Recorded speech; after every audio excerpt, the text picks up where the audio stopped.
Trotuaret e mbi ngarkuara në Prishtinë po vështirësojnë gjithnjëherë më shumë lëvizjen e lirë të qytetarëve.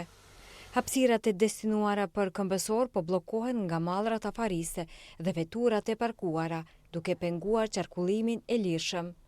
Qytetarët shprehin shqetësimet e tyre të përditshme.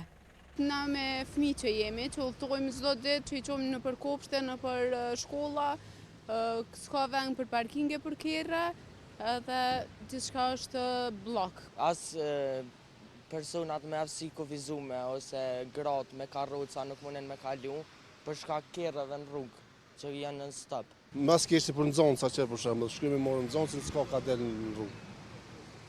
Shumimit pa ndërgjegjshëm, shoferët pa ndërgjegjshëm. Për këtë arsye, vendimi i fundit i komunës së Prishtinës për lirimin e hapësirave publike pritet të ndikojë në përmirësimin e lëvizjes së lirë të qytetarëve dhe në largimin e mallrave nga trotuaret, përfshirë edhe veturat e parkuara. Sipas drejtorit të shërbimeve publike në komunën e Prishtinës, Luftar Braha, gjobat do të jenë nga 200 deri në 2000 euro për çdo biznes që nuk i respekton rregullat.